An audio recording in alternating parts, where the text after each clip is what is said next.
Howdy, Bills Mafia. It's the Bills Squad, sponsored by Game Time. Everything Buffalo Bills, every week. Breaking down the big hits and game-changing plays the way only the Locked On Podcast Network can. Nobody circles the wagons like the Buffalo Bills. So gear up and squad up. The Bills Squad show starts now. What's up, Bills Mafia? We're back for Bills Squad after a Memorial Day break. Jeremy White, Joe Marino, Jerry Ostrowski back here for Bills Squad, part of the Locked On Bills channel, and ready to talk OTAs and a number of things with you. Coming up on the show today, the stories of OTAs. You know, it's James Cook, Coleman, and Joey Bosa. Each has their own thing to watch. We'll get into all that. Sean McDermott on the Tush Push, Hard Knocks, and, of course, all things that come with OTAs. It is OTA season, which means one picture of a player goes viral, and we got a conversation, whether it's the speed of Elijah Moore or the bulking up Coleman or all of it. So here we go. Gentlemen, welcome back. We took a day off for the holiday, and here we are. I'm on the road. I'm in Patriots country, which, you know, it's not why I'm not wearing my Bills hat. I just forgot to pack one on this trip. But good to be here with you. And you know, I'm feeling out how people are here in Patriots country. They're a lot nicer to Bills fans than they used to be. I'll say that. You know, you walk around here, you get a little bit of a little respect that did not happen for about 2 decades. Well, I mean, what more could they have enjoyed for 20 years than all those Super Bowls and not only winning Super Bowls, but watching the rest of the division spin their tires, trying to come close to closing down the gap. And so they had their moment. They ought to be nice, right? I'm glad that you're having a good time there in the greater Boston area. Yeah, it's beautiful. I mean, it's been nice out, so it's good to be here. But of course, back in Buffalo, OTAs start and no James Cook. Might as well start there. Like, that was the story here. And you know, OTAs are voluntary. That's very important. I guess the noteworthy part is he was the only player to not be there on day one of OTAs. Is he sending a message? You know, what do you make of this is the bigger question. For me, it's not an escalation, but it's not a de-escalation, I guess is the best way to put it. I don't think it has to be a big deal, but status quo when this could have been probably squashed if he shows up day one.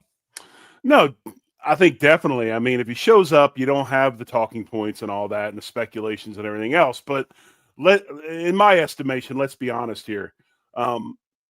Reps at OTAs in May are nowhere near as important as reps at training camp at St. John Fisher, in my estimation. And if he's not at St. John Fisher, then you start to really get into the speculation, especially if the organization goes out and decides to sign a running back to bring in if he's not there. Then you have to start looking at all those different things. But honestly, you know, I don't get crazy about OTAs because when we played, it was not even a tenth of this. I mean, you had minicamp that you showed up for, the guys that lived in town. Heck, half the guys didn't even live in Buffalo in the offseason. You'd come up every so often and do a check-in, a physical check-in. I think the biggest thing for the vets as far as minicamp was they wanted to see if you're doing anything. You know, what was your weight? How's your strength levels? All those different things. You getting ready for the season and those types of things. It was more of a check-in, and then you acclimated the rookies into the system. You ran all your basic stuff for a couple days and put your helmets on and did whatever, and then you went home. I mean, I know we used to get on an airplane and fly to Charlotte and go down to Jim Kelly's fundraiser down in Charleston, South Carolina. I said Charlotte, but down to South Carolina. You go down to South Carolina and play golf and had a softball tournament, had a bunch of fun. So, you know, with this new OTA system they have and the fact you have social media and so much access, it's something to really, really talk about. But back in the day, I mean, it was just kind of a blip. I mean, it was part of it was a couple days you checked in and they looked at you and you went about your business. Now, yeah, I mean, as far as leadership roles and things like that, you'd like to see one of your main guys there, but I'm not freaking out yet. I mean, this isn't something for me to freak out about. I don't get into it as much as others do. Well, I think it's fair to say that there's nothing to be worried about or to panic over, right? I mean, I don't think that James Cook's season hinges on him getting these reps right now, but it would be helpful for the guy that's going to touch the ball more than any player on your offense to be there, right, and getting these reps, I think it would be helpful. And it would be helpful to not have this conversation right now. And Deion Dawkins is asked about this, and Sean McDermott's asked about this. And I thought they all had really good answers to like not make it bigger than it needs to be. And I thought Sean McDermott said he'll be here when he's ready to be here. And Deion said, it doesn't really get in the way of anything. I thought they answered those questions the right way, but I can't help but go back to the point that like reps matter or they don't, right? They matter or they don't. And I think it would be helpful. Again, there's difference between helpful and not helpful and panic and worry, where, the guy that's going to get the ball more than anybody would be there getting these reps as things are being installed and you're getting ready for a season. And, Jerry, you come at this from the player's perspective, and I've never played in the NFL, obviously, but boy, I'd be bothered if somebody else was doing my job. I'd be bothered knowing that Ray Davis or Ty Johnson was getting those reps with Josh Allen at this point in time. And I mean, James is doing what he feels is the right move to do. Is it going to be helpful? Like, is Brandon Beane going to wake up tomorrow and say, you know what? Let's go ahead and give you the $15 million you were looking for. Like, is this a step in that direction? Like, we get it. We know what he wants. And to me, it's Beane's either going to meet those demands or he's not. I think, though, you have to look at it from a couple different angles. I think James Cook's probably looking at it as, at this present moment on this roster, he's the man. We all know what he can do. He led the NFL in touchdowns. Tremendously productive running back in this Joe Brady system. But I think this is a little different. I want people to look at this thing a little bit different than, say, what we just went through as far as player distraction goes with, like, Stephon Diggs. This isn't an issue where you have players that are having tension. This is player versus organization. And if you don't think that James hasn't been in contact with most of the main guys on this roster as far as what his ideas are or what his plan is, I'm sure he has. I'm sure he's been on the phone with Deion Dawkins, probably been on the phone with Josh Allen, probably been on the phone with others. They understand what's going on. And at the end of the day, the players on the roster are always going to side, in my estimation, with the guy who's trying to better himself as far as get a better contract with the organization. It's a little bit different distraction than we've had in the past where there was player bickering and player tension. This is player versus organization. I think it's a little bit different. I'm with you, Joe. I'm a different makeup.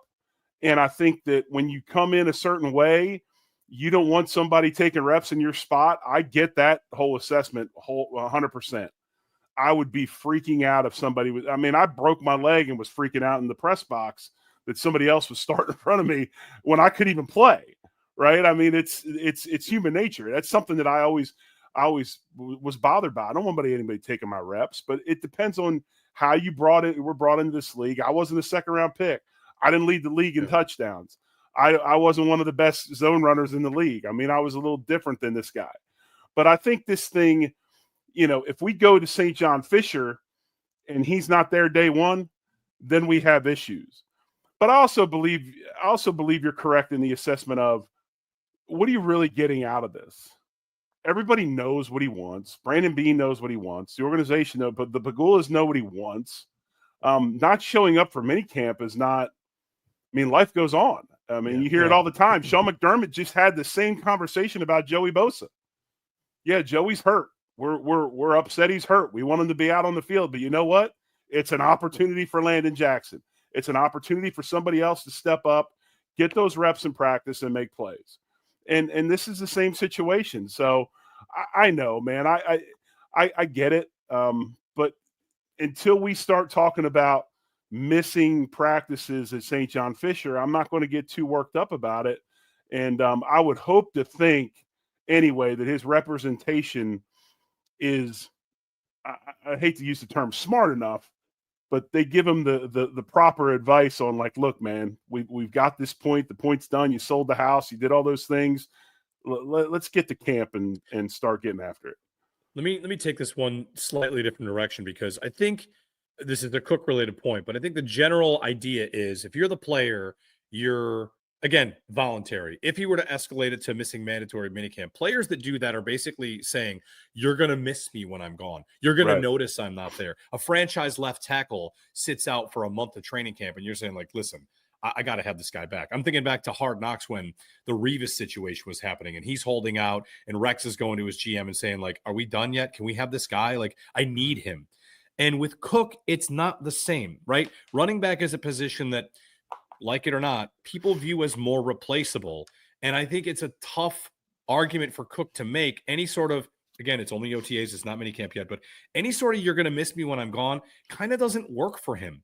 And there are a couple players that might work for. Josh Allen, you're going to miss me when I'm gone. He could probably do that and force the organization's hand. Of course, that hasn't come up. So I want you guys' thoughts on that. Like, how many guys does this team even have where you feel like they would have that level of, why don't you spend a week without me and see how you feel about it? Because I don't think Cook rates like that for them, as evidenced by not having a contract. Well, we all watched the Jets game last year without James Cook. Ray Davis looked really good, and the Bills ran the ball all over the place. There was gaping holes to pound the rock through, and the Bills won the football game. And whatever you can say, it's the Jets, and they didn't have very good run defense. But I don't know. I watched I actually literally just went back and watched that game, and the run blocking was terrific. And I know that James Cook provides an explosive element to the team. There's no question. Like, I value that tremendously, but I do think that's a great point, Jeremy. And you consider Brandon Beane's behavior. He's been the GM for a long time. He's never paid a running back. Yeah, Devin Singletary was 4 years and left.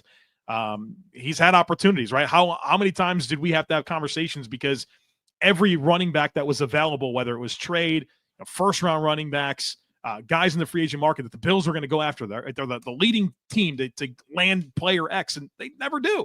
So the next time Brandon Beane pays a running back will be the first time. And I think that's very fair to call out that based on that behavior and based on looking at it through the lens of, are you going to miss me or not? I don't know that this conversation is rooted in whether or not the Bills are going to meet James Cook's demands. It's, will they pay a running back? Because they haven't, especially as we talk about, snap percentage and 3-down ability and those types of dynamics where the behavior of the team has told us that they have those level of concerns with James Cook. When you look at the Bills roster, you think about the offense and you're like, okay, if this guy's not there, we're in big trouble. That's Josh Allen, right? I think if you look at the Eagles and Saquon Barkley doesn't play, you got issues. If you look at Baltimore and Henry doesn't play, you got issues, right? I think that you got to start putting people in order of priorities, right? And I think Joe did a really good job the other day. He had a show about, who gets paid next, right? Who's the next contract? I don't care who's running the ball behind them. If you don't have Torrance and you don't have McGovern and you don't have Deion Dawkins and you don't have, Brown, it doesn't matter who's running the ball because what matters is the guys blocking. Now, you got to have talent back there. You just can't put anybody back there. But as far as priorities right now, and you look at priorities, I don't even know if James Cook is ahead of Connor McGovern and ahead of Osiris Torrance. And that's what's so crazy about this. I don't even know if he's, as far as contract priorities and who do you want to sign and make sure you have. To me, you got to keep that front five strong. You got to keep your front seven on defense strong. That's where you win games. So as good as James Cook is, when you start looking at the hierarchy of who gets the next deal, and like I said, Joe did such a good job this the other day, there's probably 2 or 3 guys ahead of him. So, you got to look at it that way as well. I think that trio of players, and I appreciate you bringing that to the attention. I started to talk about which players are next to get paid. And I think there is this group of players of Connor McGovern, James Cook, and Osiris Torrance. I think they all want the same thing, right? Basically a 4-year, $60 million a year deal 4-year, $60 million contract that's going to pay him $15 million per. I don't think you can give all 3 of them that deal. No. So it comes down to prioritization. Who? Is it the second round draft pick that's become an anchor of your offensive line in Torrance? Is it the center that made your entire offensive line transition right and has unbelievable chemistry with Josh Allen and is a glue guy for the locker room and Connor McGovern? Or is it James Cook? And I'll look, the guy that's had 2 very productive seasons in a row, 20 touchdowns last year, was a 1,500 scrimmage yards the year before. Like, the draft, develop, re-sign, right? What better story do you have to tell than James Cook as a guy that you drafted to be a pass-catching back that developed into a very dynamic all-around weapon for your team and has had his own growth, whether it's been running with physicality, has been cleaning up fumbles, cleaning up drops. Like, he's grown too. And so if it comes down to which two can you give the 4-year, $60 million a year deal? I think that's a great way to phrase it. Is it Cook, Torrance, McGovern? Which two? And you've also got to look at it this way. You got the tale of two stories, right? We can't really talk about McGovern in the same light because McGovern's a guy that was drafted by the Cowboys, brought to Buffalo. As he said, I believe it was on Cover One when he was on there doing a film session, talked about taking less money to go to Buffalo. You're starting to get up there in age. At that point, you've got to start making business decisions for you and your family, right? I've got to get paid. If it's not, I've already done one lesser deal here. I'd like to be taken care of. If not, maybe I explore my options. But you've got the exact same situation at right guard as you do with James Cook. Yeah. A second-round pick that has proven himself a really, really good player in this league. And look at the difference in the way they've handled these situations. Osiris Torrance could be saying the same things that James Cook is saying. He hasn't said a word. Well, point of information, Torrance isn't extension eligible until after this season. Right, but still, what I'm saying is that even he can be making some waves as well as a second-round pick. I don't even know what Osiris Torrance sounds like. I don't think I've ever heard – I'm serious. I don't know if I've ever heard a press conference with him. He obviously they must know that he don't like to talk because not many go to him. He always was the opposite of me. I ran my mouth all the time. But it was like seriously, I mean, this is the same situation handled two totally different ways. Before we get a break in, I want to ask you guys this. And Jerry, I want to ask you this specifically. We know that a lot of the players will get the support of the rest of the locker room. Like, nobody's mad at James Cook right now, probably. You might want him there for voluntary OTAs, but the team and the player are at odds, not players and players. Right. How about in that scenario that Joe laid out, though? I've got two guys on the line. They each want $60 million, and they like where they live. Does it ever get a little bit me versus you, even though we're tight, even though we're friends, we're teammates? Can it create strife? Can it create tension between two guys? I don't think so. You're two totally two different positions. McGovern being a little bit more of a vet too. Torrance being younger. I mean, he's a vet, but you know what I'm trying to say. He's on the second team. Torrance with the team that drafted him. It's different, and I think you're going to see this amongst players, and this is the truth. And you're never going to see a player mad at another player for getting his money, because that's what this is about. As much as it's about a total organizational thing, at the end of the day, it's still the players are working for these teams within this huge system known as the NFL. And it's always and will be players versus front office or players versus ownership. And that's the other thing. Like I said, this is what makes it so different, where it's not necessarily players bickering, it's player versus organization. Players will always have the other players back no matter what. They want to see what's best for them. Just like when Edmonds left and some of the players we've had have gone and signed huge deals, those guys in that locker room were incredibly happy for him because they got generational money. And when at the end of the day, you want to keep your boys with you, you want to keep your team together, you want to play with these guys, but at the end of the day, it's about taking care of you and your family, and hopefully you're with an organization that can win a lot of games and have success while doing it. All right. We'll find out. When we get back, I want to talk to you guys about what James Cook can do. He might come in on time and, nobody's upset. But then it's about the season and how it turns to the season. So we'll get to what James Cook can do next, what he has to do to stay in Buffalo, and also, of course, what to do about Joey Bosa being out for a little bit of time. That's coming up on Bill Squad.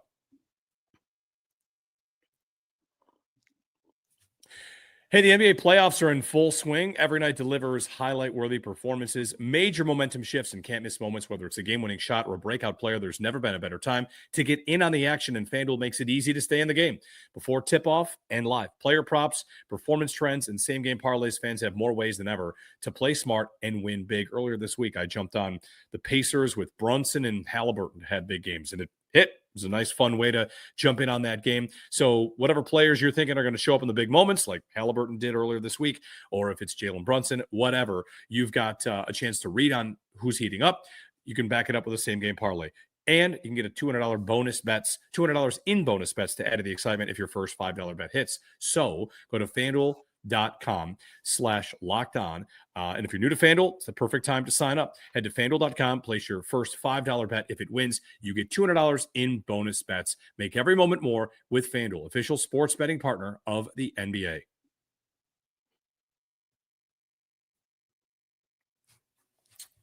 All right, back here on Bill's Squad, Jeremy White, Joe Marino, and Jerry Ostrowski.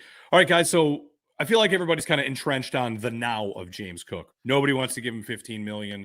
Not many people want to give him $13 million, $10 million. But let's fast forward to the season. What kind of season can he have where that happens? What kind of season can Cook put on the field where he swings either the fans or the general manager to say, yeah, we just got to have this guy. He's too good to let go.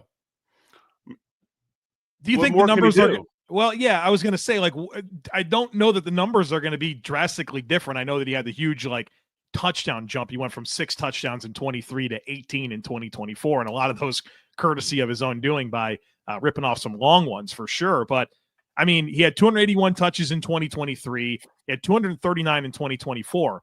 And I don't think the team wants him to be in that 275 or more range. I mean, I've heard Sean McDermott come out and say it's not good for one back to carry the load. And if you remember at the end of the 2023 season, I felt like James Cook kind of wore down later in the year after that Dallas game, right? A big game. And then it was, the running game was good, but it wasn't like he was taking over. Where this past year, late in the season, the guy was unbelievable against Denver in the playoffs. He was unbelievable against Kansas City in the AFC Championship game.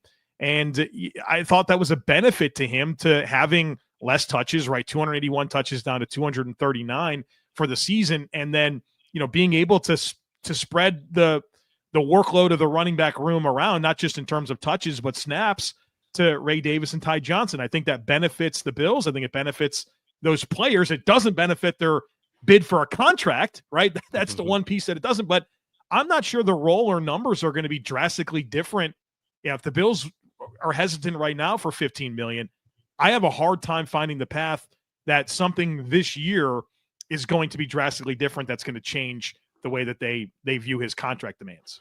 Right, exactly. I don't think there's anything more he can do. Now, I will say this. I think the one area that everybody likes to pile on with James Cook is his pass blocking ability. Is James Cook not playing on third down because of his pass blocking ability? I don't know if that assessment is necessarily correct. And I'm not going to sit here and tell you that I think he's a great pass blocker. I think that they send the back out into routes more on third down than people understand. And if you look at the fact that they've used almost Ty Johnson exclusively on third downs, you remember the big touchdown that he caught in the back of the end zone, which was an amazing catch and throw. I think that they think Ty Johnson's a better route runner and a better pass catcher out of the backfield. That's why he's utilized on third down. I don't think it's because he comes in and he's just this hammer as far as pass protection goes. We've talked about it, almost ad nauseum on the show about the fact that the protection schemes in Buffalo are what they are. If they bring a bunch of craziness, Josh, figure it out with your athletic ability. So I don't think that they really care that the back is that much of a pass protector. I think they see it as Ty Johnson has surpassed him in his pass catching. We saw them try to get Cook involved early in his career. He did make a couple plays. He did have a couple of huge drops on some wheel routes out of the backfield and things like that. So I guess for me anyway, if he was to do anything that would make Brandon Beane go, we want to make sure we keep him, is that all of a sudden his understanding of the passing game and his pass catching and his dynamic play out of the backfield in the passing game changes to where it's big enough that, we gotta keep him. But honestly, the numbers are what they are. He's been great. I don't know what else he can do. Jerry, I think that's an outstanding call out to acknowledge James Cook's deficiencies in pass pro, but then foil that against what the Bills ask of their running backs in pass pro. And here's some numbers that may blow your mind. The Bills last year had 582 dropbacks. Any guess as to how many of those dropbacks a running back stayed into pass block? 48. 48. 26 times it was Ty Johnson, 11 times it was James Cook, and 11 times it was Ray Davis. He's not good at it, but it's such a small piece of the pie, not just for James Cook, but for the position in general. Now, does it show up in 2 minutes when you need to, we have to keep you, you can't go into route, we have to keep you in and we want to trust you? Yeah, it matters, but we're talking 48 out of almost 600 dropbacks. I mean, it's a great call out. Yeah. Let me ask you this. we're trying to find a way for James Cook. And if James is watching, sorry, doesn't like anybody likes your chances to get an extension. Anyone out there, maybe hold off on buying a James Cook jersey, because like the road to get him here signed long-term. Is the franchise tag off the table? I would think it's off the table. The franchise tag is such a cap hit. The Bills sign these contracts. You can soften the blow short term. Oh, the guy's making 15, but he's got a $5 million cap hit this year. And the franchise tag is just one big bite.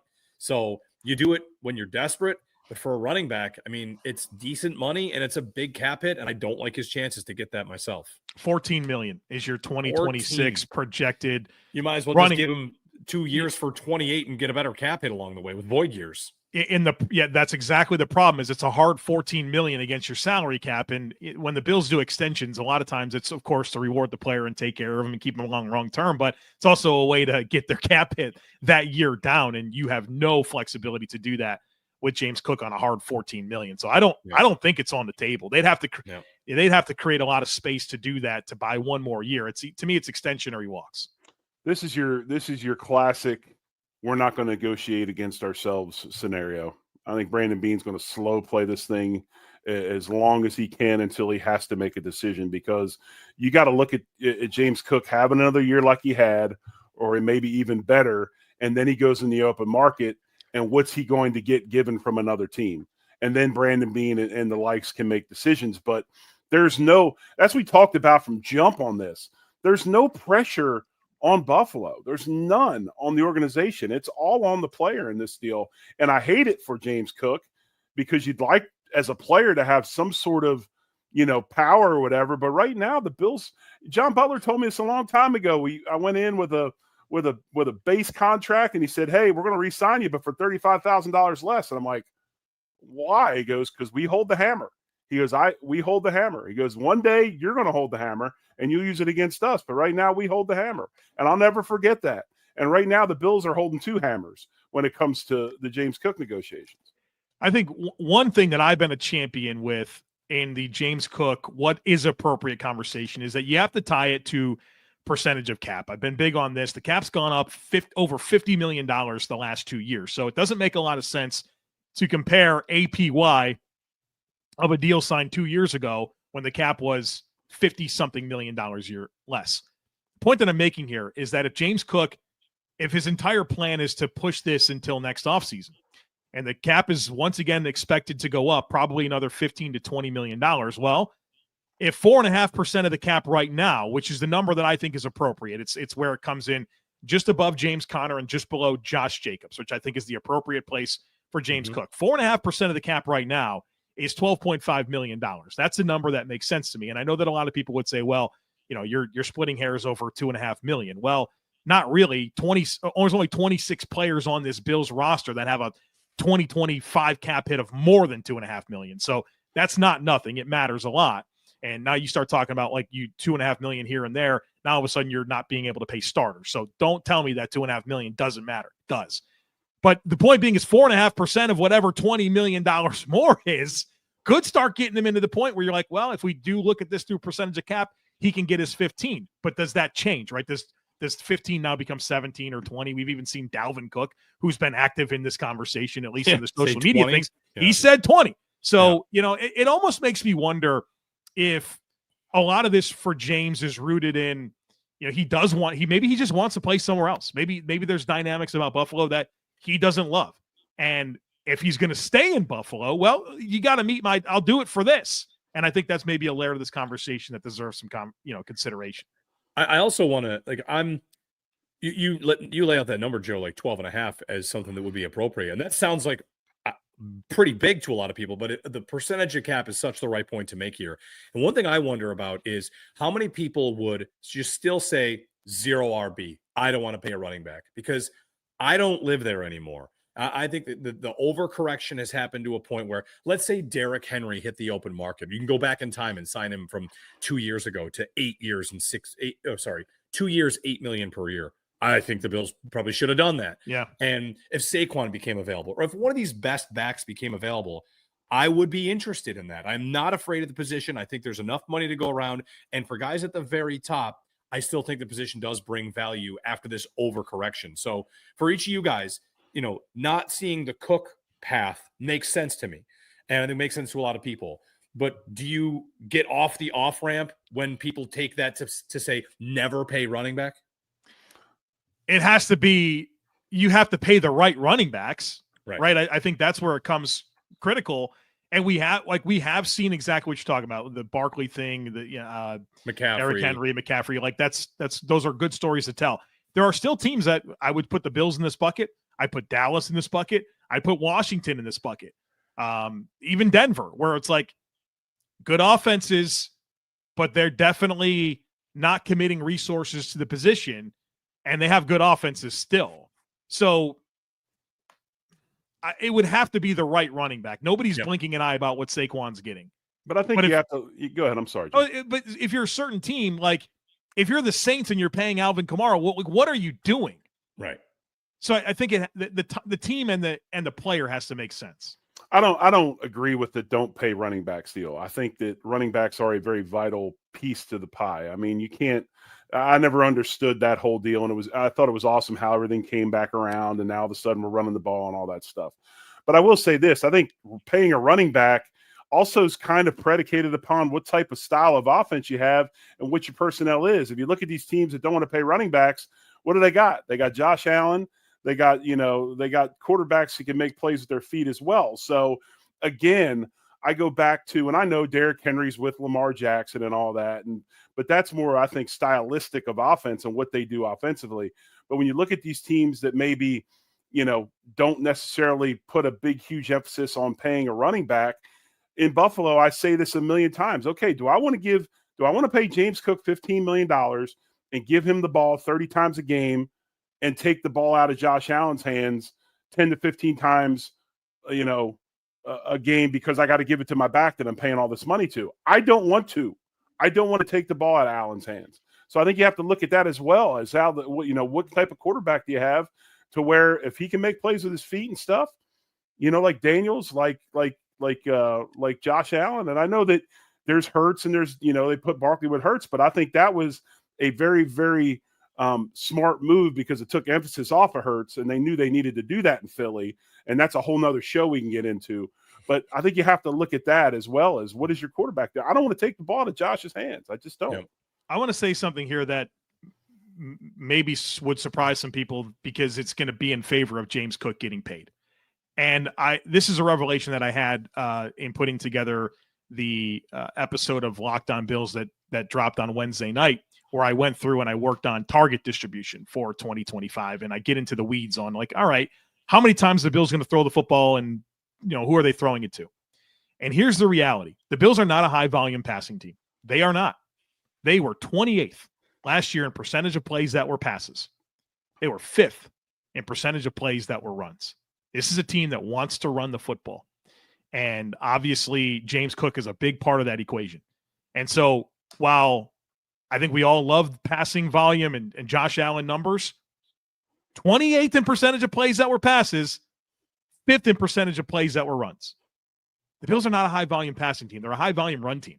And does that strengthen the Cook argument, or is it, well, you want to have everybody eats at running back to an extent where you want to share the wealth and not rely so much on one guy? So I'm not. Well, I'll jump in on this, Joe, because I love this point. I'm not someone that loves hearing that, but it is who they are. Yeah. And for me, a thing I keep coming back to, if they want to be everybody eats at receiver and at running back and play two tight ends that are both going to be good, like that's all well and good. I think they can be an amazing team. I'm trying to see this team get over the last hurdle. And I think that comes down to, I'm going to need difference makers that aren't Josh. And these are tiny edges. And that tiny edge for me might be the difference between the running back that can break at 60 and the guy that gets tackled after a 37-yard gain. Like, we're talking individual plays. And Cook, as you mentioned, was great against Denver. He was great in the AFC Championship game. And half of our question after the game was, where was he on the final drive? He was one of your better players. So I don't need them to pay him, but I'm also not kicking him out the door because I need to make sure that I keep other players that can carry a load and can take over a game that are not named Josh Allen. And I don't want to push every one of those guys out the door. No, I agree with that. But I think that, I think it's a great point you make, Joe, about them wanting to run the ball. But I think it's the same thing with Josh when he takes the snap. Most of the passes you see him making this year, we all talked about it. Oh, he bought into the system. He bought into the system finally.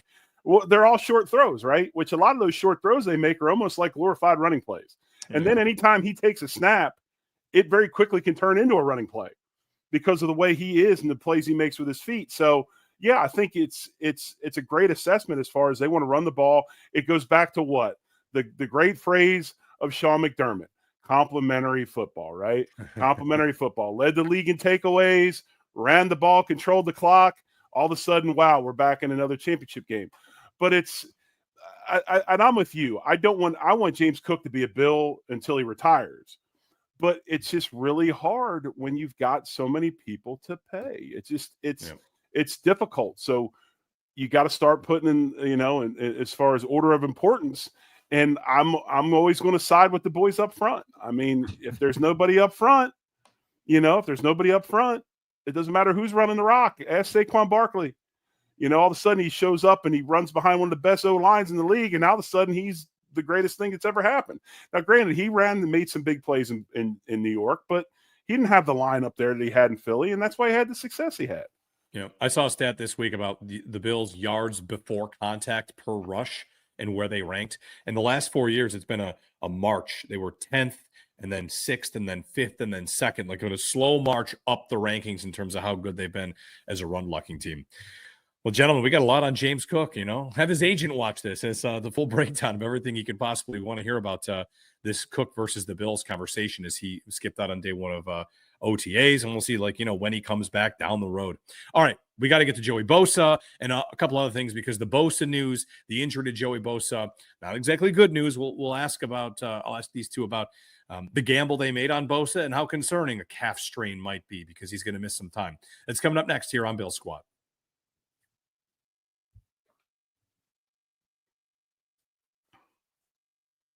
Bill Squad wrapping OTAs as the Bills get things started. And we found out that Joey Bosa was absent due to a calf strain. So any other player, you might say oh, that's unfortunate. Unfortunately, though, with Bosa, who came in with red flags about injuries, oh, he's hurt. And it's tough, I think, for Bills fans not to say, here we go. We're already on this ride with Bosa with an injury. So how disappointed are you? How unsurprised are you? And, the bigger picture question is, how much do they need Joey Bosa this year during the year versus, whatever, be healthy in January? I'm not super concerned yet. The problem is calf injuries can linger. They can have issues. That's why I think they put them on the rack. That's why they've shut them down. I think that they're being more cautious than anything. But I've said it before, big, muscled up, twitchy dudes have soft tissue injuries, and they have a lot of them. And if you look at him, you look at his brother, they're built the same. They've had the same issues. And so it's not surprising.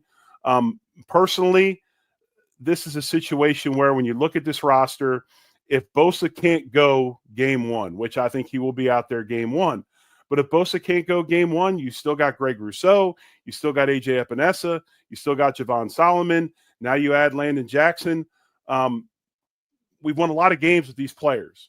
Now, granted, has the play been exactly what we want it to be? No. But they are able to do things and be successful. So my whole deal with Bosa is, and I said it from jump, put him in bubble wrap, keep him 15 to 20 yards away from everybody else so he doesn't inadvertently bump into somebody and something happen. And let's get him healthy and ready for the latter part of the season. The beautiful thing of this is, other than that Baltimore game, we've talked about it all the time, the early part of the season sets up well for Buffalo as far as the easiest part of the schedule. You get Jackson up to speed with a lot of plays. This is another opportunity to get your rookies more reps. So, yes, it'd be awesome to have him out there because, A, it would keep us from having to talk about it and having a massive, gasp across the 716 that happened yesterday morning when McDermott said that. The second sentence in the press conference, the whole city went to a halt. But no, I think he'll be fine, and we have to look at the long-term situation with this.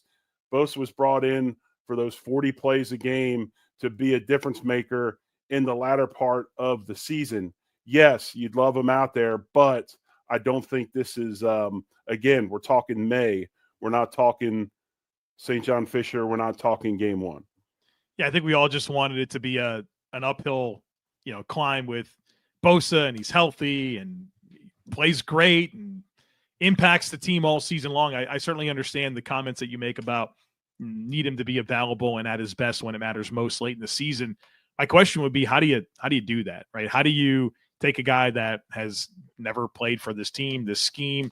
I know that, you're talking about just winning one-on-one pass rush reps, but I know that there's a lot that goes into, right? It's four guys rushing together. It's understanding the coverage call and, what that means for the time you have to get home. There's a lot to it, right? So how do you get Bosa ramped up while simultaneously making sure that you're doing your best to make sure that he's available late in the season and playing his best football then? Because I totally agree that we could say, well, the bigger concern is late in the season, but how do we get there to make sure that he's running on all cylinders? But I think you have to look at it too. And this is what's so interesting about this staff and McDermott. McDermott, more than a lot of other coaches, really puts a ton of emphasis in this OTA stuff, in this offseason stuff.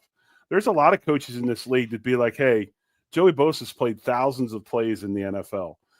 He knows how to play contain against the run. He knows how to string stuff out in an outside zone scheme. He knows how to play B gap. He knows how to do those things. I know that the defense is different, but honestly, when these guys are told to play C gap, they're told to play B gap, they know how. Joey Bosa knows how to do that.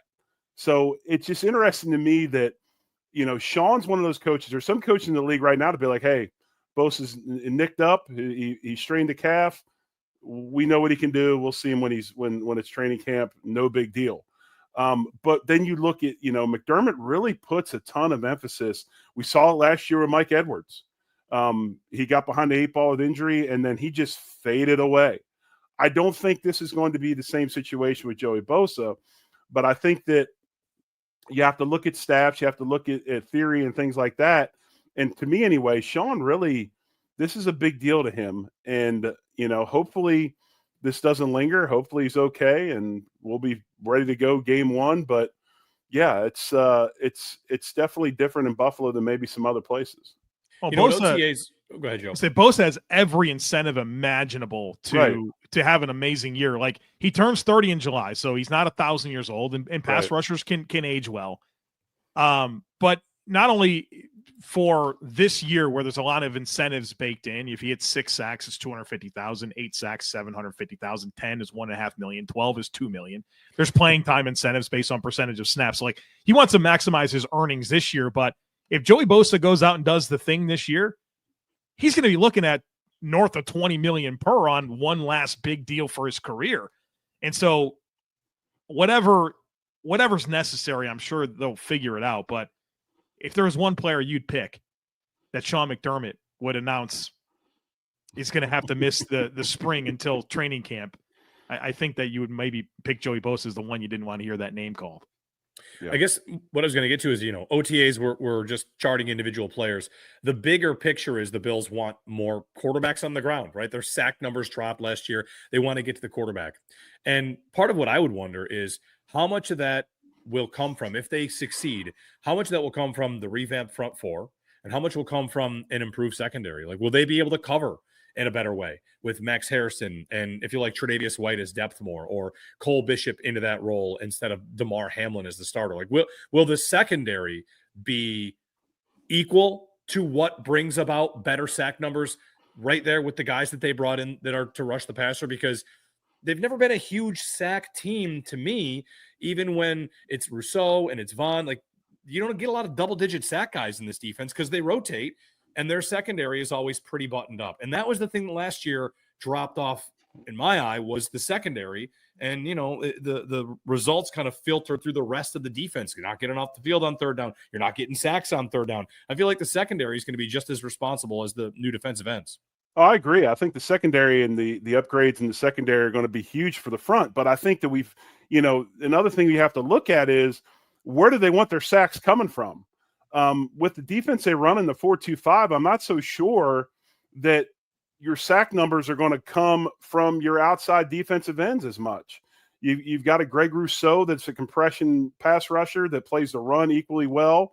Never going to be a sack master in my estimation. Joey Bosa can put big numbers up, but he's the same sort of body style as Rousseau. He's a big physical dude. He can play the run real well and all those things. And like Joe said earlier, how do they want him playing defensive end in Buffalo? They say, hey, you got a two-way go. You can go inside and outside on the pass rush, or we want you playing outside shoulder and making sure you're contained rushing. So if you look at the front of the Bills anyway, and you look at the investments that have been made, to me anyway, they want a lot of their sacks coming from up the middle. Joe, I don't know how you feel about that, but I think that they want more pass rush up the middle, and those guys on the outside, the sacks they get a lot of times are because those quarterbacks have been flushed outside, and now they're rushing those C gaps and contained rushes, and the quarterbacks come to them.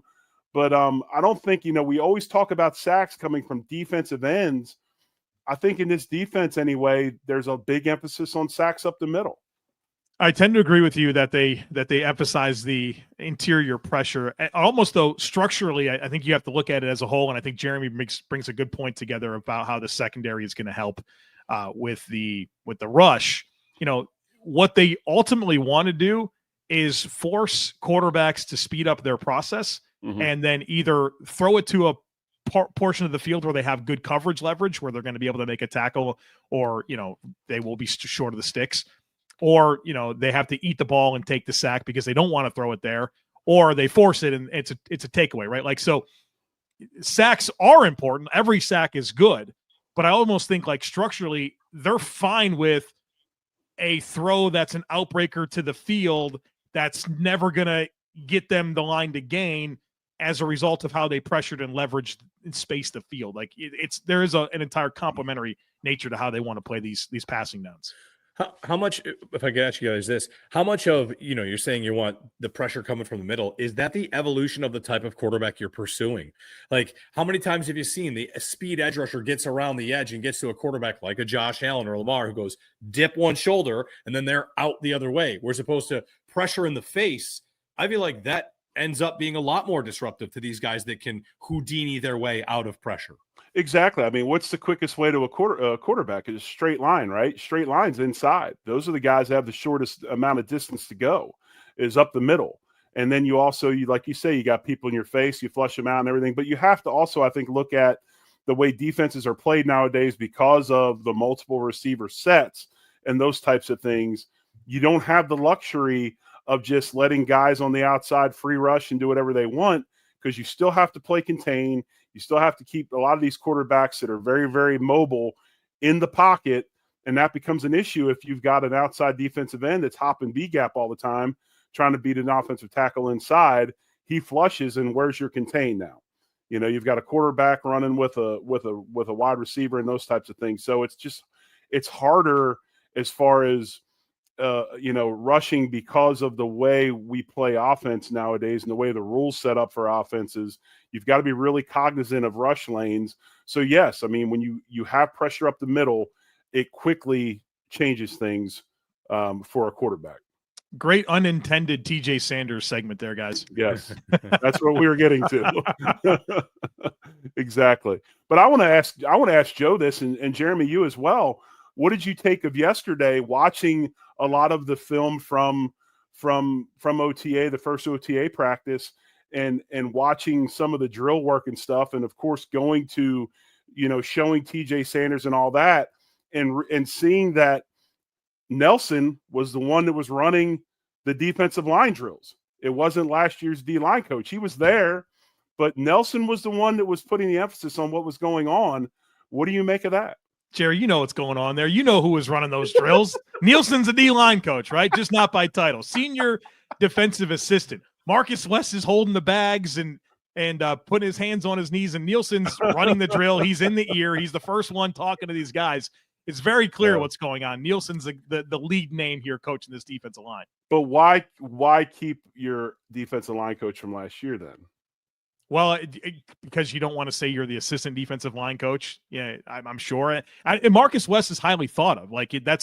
He's a highly thought of young coach, but he got fast tracked quick, right? When Eric Washington left to be the lead coach. And maybe as a little more than, he was ready for. And so he keeps his title, but I think we all know what's going on there. It was pretty clear who the D-line coach was. So for you guys, it's like watching the all 22 of training camp, right? And OTAs, you're like, oh, I see something over here. There's some, whether it's politics or titles.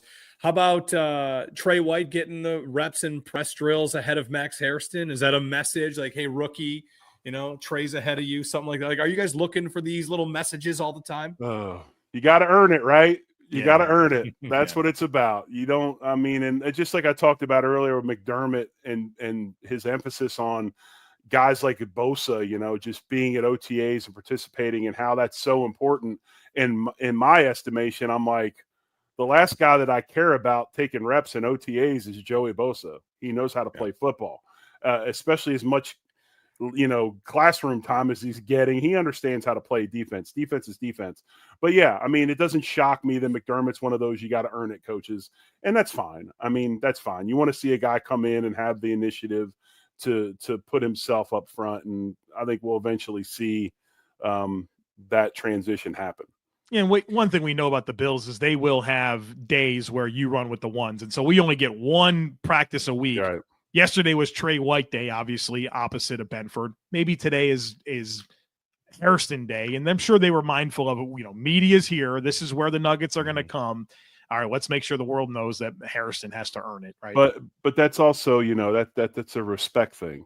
It's also, and that's another thing that I love about McDermott. There's also that vet respect, and Trey White deserves that respect, and I have no issue with that. All right, we're going to break in. When we return on Bill's Squad, we got to check in on Keon Coleman, who looks bigger, and Sean McDermott on the plan for the Tush Push going forward. It's coming up next year on Bill's Squad.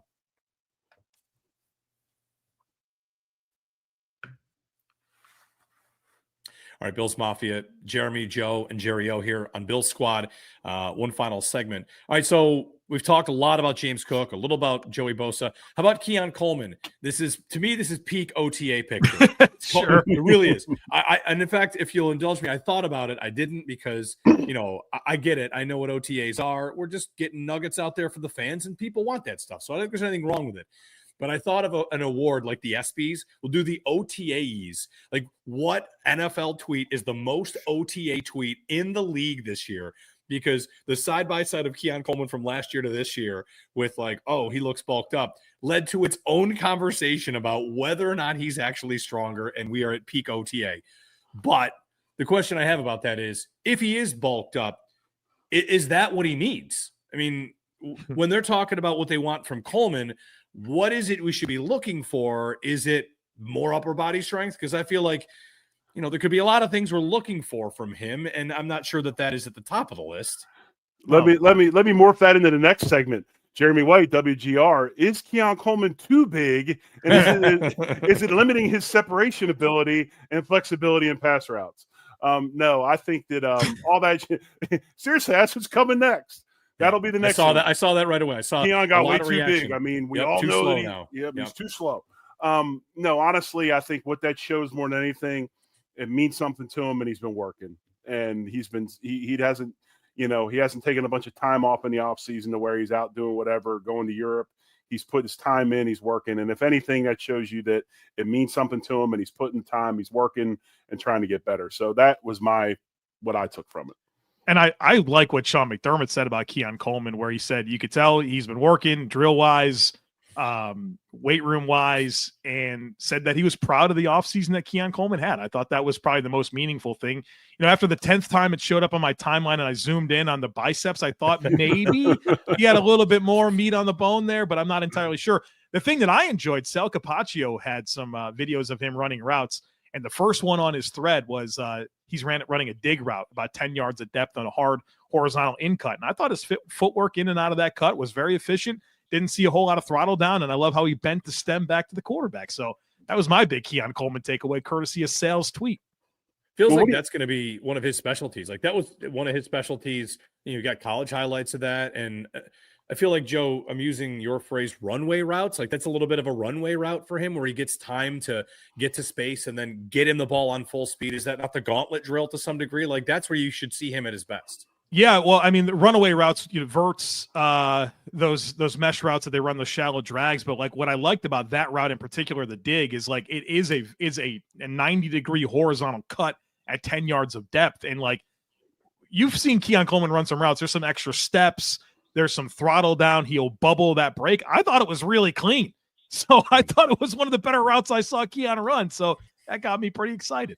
I think with Keon, the way you help him develop is you take what he does well and you get him really, really good at it. Yeah. Because he's a big physical receiver. So these corners are going to have to play physical with him. And if you want him to separate and get downfield and make some big plays, make these cornerbacks have to really, in their mind, take that short stuff away.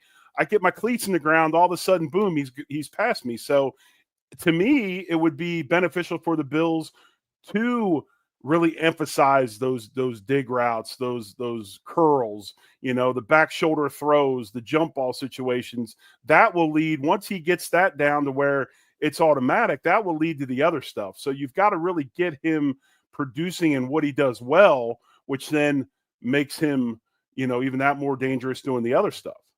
One of the best receivers in the NFL last year in yards after catch over expected. Like, get the ball in his hands and let him use that strength that he's got. Sean McDermott addressed the Tush Push also this week and said, we'll play within the rules. The rules have now been set, and we always do our best to play within the rules that are set up for us. Okay? He made a lot of headlines, of course, because he was someone that was hoping to get the Tush Push out of football. Most teams want it gone. The Bills do run it successfully. The question I guess I would have is, do you think they'll run it as much? I do think they'll run it less this year, whether that's going to be scars of the AFC Championship game and kind of leaving it up to chance and spots and all that, or it's just that if he believes that players are at risk, then he'll ask Joe Brady to do something else. Like, let's find something else in the moment. We're not going to need a tush push on, week 6 or something like that. Let's make sure we're being smart about it. So I think they will run it less. I look at the situation this way. Their quarterback, I think, really wants to do this. And I think Sean McDermott and the likes are like your grandparents or the grandkids. They can't tell the grandkids no. And if Josh Allen wants to run tush pushes, I'm serious now. Stay with my me. mind went crazy there when you said, I was like, yeah, you're right about that. Yeah, grandparents. Grandparents don't tell the kids no ever. Wish they would sometimes, man. Right. This 5-year-old coming up all high on sugar. Why are you letting him put the fork in the socket? Oh, it's okay. He'll be fine. It's no big deal. But if I think Josh wants to run this, I think McDermott and them have a hard time telling him no. And so, therefore, if the rule changes and the league tells him no, that takes the pressure off of them to where they don't have to tell him no. Okay, I really believe this. I think that they don't want him I think last year there was, you had the hand situation, the glove came out later that he broke his hand at some point, all these different things.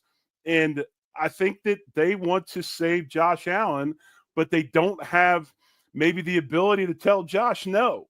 So if the league says no, that takes the pressure off of me, and I don't have to worry about it anymore. This is like telling your kids that the store is closed when they want to go buy something. Like, sorry, it's closed. We can't go. You're trying to get the league. Jeremy's played that card a few times. You can tell. Oh, absolutely. Oh, they're closed on Tuesday. Yeah. The park is closed a lot here locally. The park, it's got to close, Yeah, it's got to close. Got to close. I kind of took this as when Sean said we'll play within the rules, as we're going to keep doing it. The rules are that you can do it.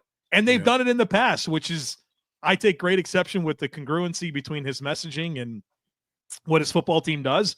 Talking about, you think it's a not safe play, and you talk about protecting Josh Allen and how important that is, and you do it the second most of any team. I don't understand it. I never will. But he says we're going to play within the rules. To me, that sounds like tush push on. The only thing I'd like to see, can we that real large guy named Torrance that plays right guard, and then the other right tackle that's real large, can we sometimes maybe go to the right and not always go to the left? What's up with that, Jerry? Yeah, I mean, like if I was, if I looked at my front and I went, I think I'm going to go over here.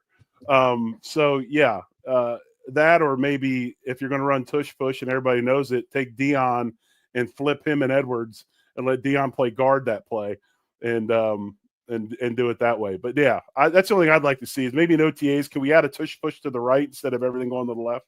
Is that a thing with the play like that, Jerry, where I know like a lot of times, like we don't care if you know where the ball's going, it's our guys versus you.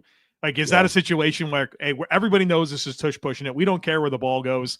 let's just put Deion Dawkins next to Spencer Brown and move bodies, and Yes. we don't think it's going to matter. I would have a Tush Push group. Yeah. That's just me. I'm old school. I'd have a Tush Push set.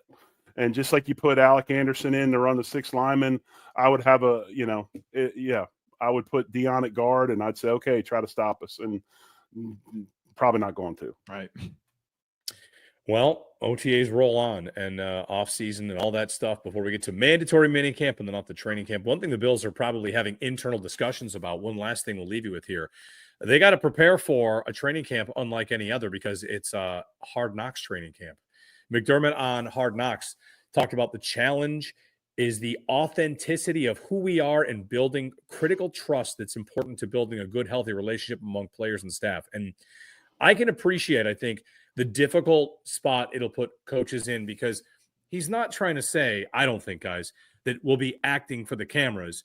He's just saying there might be a way I talk to a player that he and I have that kind of relationship, and that's okay.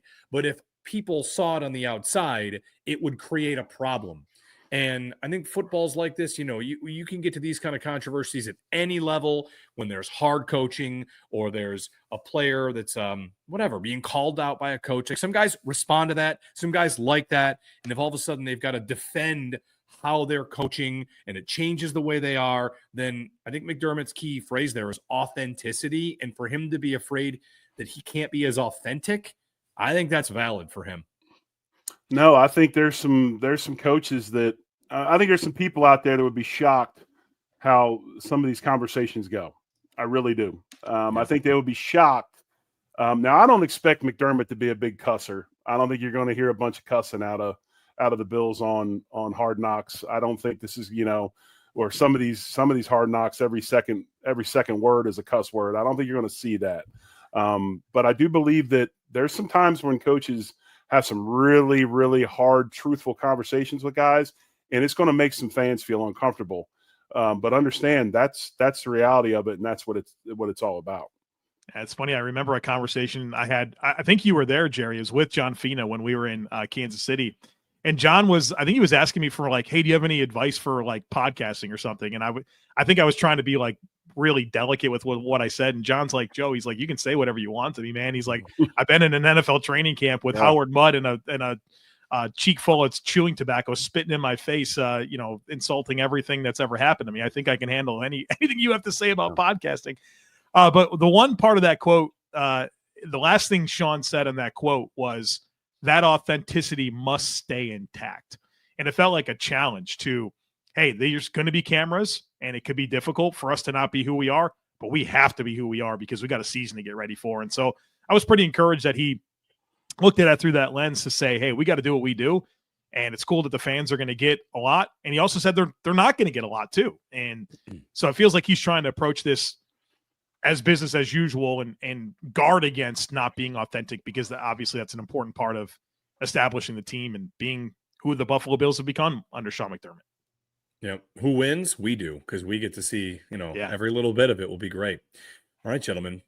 Always a pleasure. And that'll wrap it for us. Of course, we're back on Monday. So you got your YouTube channel live streams on Mondays and Thursdays. And find this show in the Locked On Bills podcast channel as well. You can like and subscribe on YouTube. Leave us comments. Give us feedback.